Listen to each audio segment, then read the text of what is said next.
I came in for an interview, and I think the first impression was, one, intimidating.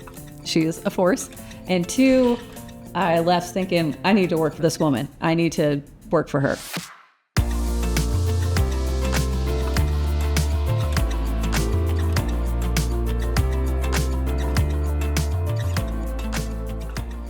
"40 years ago, Helen Belknap showed up at our office just off Congress Street.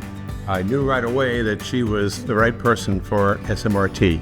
She was smart, she had a good sense of humor, which you really need in our business, and she was competitive since she was a very successful fencer in college.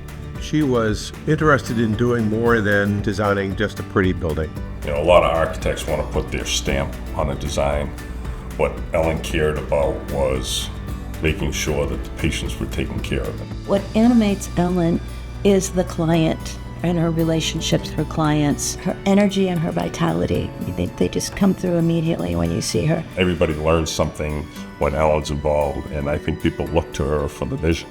I think one of her main goals is to empower the people that she's working with. She really has a talent for helping a client or a team or a group of people create and articulate a vision and then work toward achieving that vision. Well, she's done some very complex projects for us, including a new regional hospital, which was a huge project for both them and for us at the time.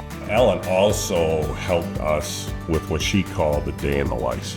So she would literally work a design and we would execute a day in the life of the patient to see how that design would impact the patient.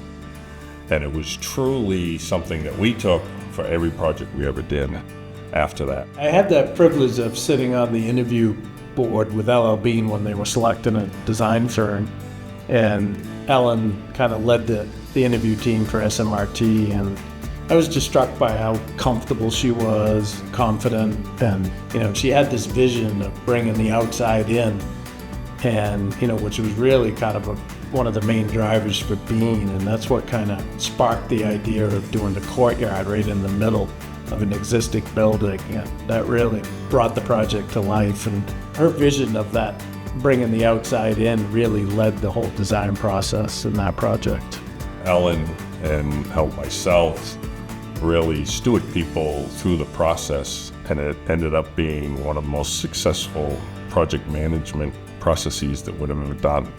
So the regional hospital that came in under budget and 7 months ahead of schedule was really unheard of. Anybody who's been around Ellen for more than a few minutes or an hour or so will probably hear the words guiding principles. You may have already heard them.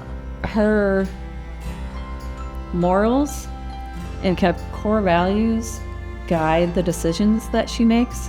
Helen brought our firm to the forefront of climate issues and credentialed our commitment to sustainability as a design imperative for all of our projects.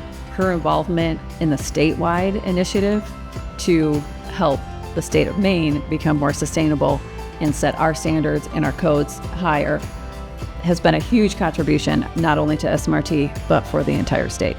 She also developed and mentored the staff in her area at all levels. So when she left that position, she had people who were going to follow in her place, and it's worked extremely well. The building industry, the construction industry is still dominated by men. She's held her own and then some, so I'm really pleased to see her recognized. And Ellen, I can't think of any other person in the world who deserves this more than you. Thank you for being who you are, and thank you for what you've done for SMRT and our community. To be able to recognize her in this kind of way, I think is really great, and she deserves it, and she should enjoy it and soak it all in.